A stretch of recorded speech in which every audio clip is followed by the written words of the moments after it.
Jadi mendapatkan pertanyaan kembali tentang bagaimana sih IHSG.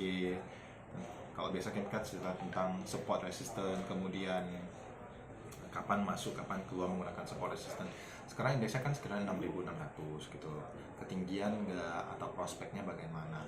Nah sebenarnya sih teman-teman harus ingat satu, ini juga yang selalu disetujui ya oleh para manajer investasi ataupun fund manager di level internasional. Kata kuncinya satu, index is leading indicator. Saya ulangi ya, index is leading indicator. Maksudnya gimana, Andi? Maksudnya adalah indeks itu selalu memimpin di depan, baru akhirnya diikuti oleh real economy di belakang. Oke, saya ulangi ya, index is leading ya indicator. Jadi artinya indeks itu selalu memimpin di depan, baru diikuti oleh real economy. Maksudnya bagaimana? Saya kasih contoh. Yuk. Nah, jadi di sini ini adalah titik ini ya.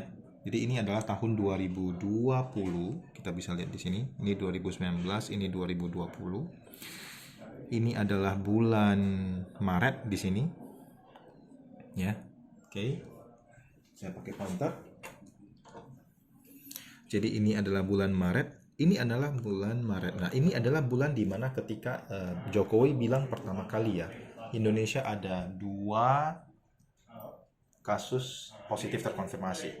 Nah, pada waktu di sini di bulan Maret, saya ingat tahun Maret 2020 karena waktu 2019 Desembernya aku masih jalan-jalan ke luar negeri gitu loh, Hong Kong gitu ya. Nah, tapi waktu di Maret ketika dibilang konfirmasi COVID, ya saya pikir semua orang ya masih agak khawatir sedikit, tapi ya biasa-biasa saja kan. Nah, tapi after that check. After that indeksnya selama 1 bulan terakhir langsung turun. Tapi business is still very very normal at that time, ya. Masih biasa-biasa saja. I mean, mungkin lu akan terasa kayak susah, bisnis susah, kafe pada tutup. Itu waktu di bulan Agustus. Ya kan? Lu baru merasa agak-agak susah kan sekitar 6 bulan terakhir atau 8 bulan terakhir, atau mungkin ya 8 bulan terakhir lah. Ya kan? Covid itu kan udah 1,5 tahun. Tapi bukan dari awal bulan 3 lu merasa susah. Lu hanya dalam 8 bulan terakhir ketika tuh puncak-puncak Covid-nya ya. Ya, itu baru susah. Nah, tapi indeks itu udah berturun duluan. Nah, waktu di bulan 6 bulan 8 ketika Covid-nya udah mulai muncul nih, PPKM itu di sini, di daerah ini PPKM. Ya.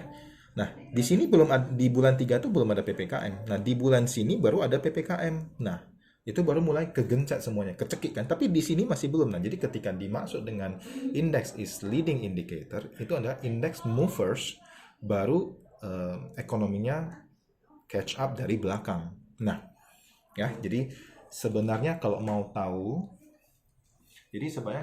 tahu ekonomi seperti apa, ya, menurut saya sih yang tidak tahu apa-apa, yang saya nggak tahu apa-apa, dan saya akan bilang bahwa index is leading indicator. Lu hanya perlu lihat indeksnya, itu akan mencerminkan 1 tahun ke depannya seperti apa, kira-kira seperti itu ya. Nah, saya bawa lagi ke sini. Index is leading indicator 1 tahun ke depan, ya lu langsung lihat indeksnya, maksudnya lu tahu ekonominya seperti apa di bawah kan. Oke. Nah, sekarang indeksnya, nah ini resisten. Ya, ini saya padukan dengan technicalnya, which mean ini indeksnya sudah pecah resisten, udah di atas 6.600. Oke. Pecah resisten menunjukkan bahwa indeks sebagai leading indicator mengasumsikan, memproyeksikan, ya. Kenapa dia mau bergerak naik? Berarti dia melihat ada potensi untuk 1 tahun ke depan, dan dia berusaha untuk memecahkan resisten. Ingat, resisten itu adalah kayak atap ya. Jadi kena resisten jatuh, kena resisten ini jatuh, kena resisten jatuh, kena resisten jatuh, kena resisten jatuh. Nah, ini dia tidak jatuh, dia break. Makanya break dari 6.350 tempo hari, sekarang di 66, which mean apa yang kita bisa tangkap? Ingat tadi, index is leading indicator. Berarti indeks sedang memproyeksikan, dia sedang berbicara kepada kita. Ya, anggap cenayang lah ya. 1 tahun ke depan, ekonomi Indonesia will be better dari sekarang. Nah, so posisinya kembali ke pertanyaan tadi. 6.600 bagaimana? Terlalu tinggi kah? Pasti nasabahnya, customer-nya, aduh, ini kuano gitu, paling tinggi gitu. Tinggi. Tempo hari kita tingginya di 6650 sih lebih kurangnya. Jadi ini sempat kesentuh juga mau coba break high gitu. Jadi gimana? Kalau dengan kondisi seperti ini dan if you believe that yang tadi indeks adalah leading indicator, then kalau ada potensi untuk turun-turun, lu harus mulai nyicil beli karena indeksnya udah ngomong kayak gitu. If you believe that, tapi saya ngomong bukan berdasarkan bohongan, ya ini dia cerita, dia sedang bercerita kepada kita. Dan kalau lu bisa dapatin grafik ini untuk misalnya grafik Amerika kayak grafik mana kayak, nah lu coba pakai kalimat yang tadi, pemahaman yang tadi, lu lihat kembali is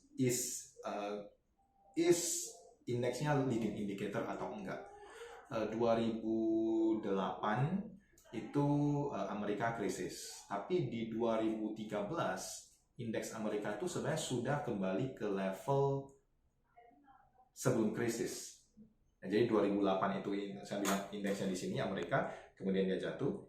Di 2013 dia sudah di sini kembali. Nah, pertanyaan di 2013 belum ada yang merasa ekonomi Amerika itu setinggi sekarang. Tapi indeksnya sudah berkata begitu. Indeksnya di 2013 sudah break high, sudah break dari 2008. Jadi dia sudah gitu. Tapi di 2013, if you remember, nobody think that ekonomi Amerika itu is better. Ya biasa-biasa aja. Tapi di 2015 baru orang matanya mulai terbuka. Wah, Amerika is good, you know. Nah, tapi indeksnya sudah kemana-mana, sudah di daerah sini. Ya, semoga bisa membantu untuk index is leading indicator dan what you must do di sekarang. Jadi bottom line is, kalau di Instagram ada CTA, call to action, kan? Dan setiap ada penurunan, lu harus mulai beli reksadana saham. Ya, which mean ini sebenarnya safe untuk trading. Kenapa? Karena dia sedang berusaha untuk trend naik. Ya, tinggal perhatikan kembali support dan resistance yang Anda terima dan Anda pakai alokasi dana yang maksudnya seperti biasa Anda harus bagi. Ya, jadi misalnya 100 juta Anda bagi 50 juta 2 kali beli, contoh itu sudah untuk meminimalkan resiko. Nah, dari 50 juta ini Anda bagi lagi menjadi misalnya 2 fund.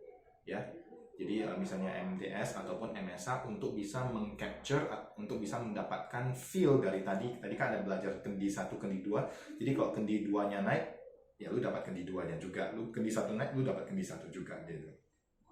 Ya, so support resistance, kemudian pembeliannya dibagi, kemudian bagi lagi menjadi 2 fund. Jadi untuk capture, untuk meminimalkan seluruh resikonya. Mudah-mudahan bermanfaat.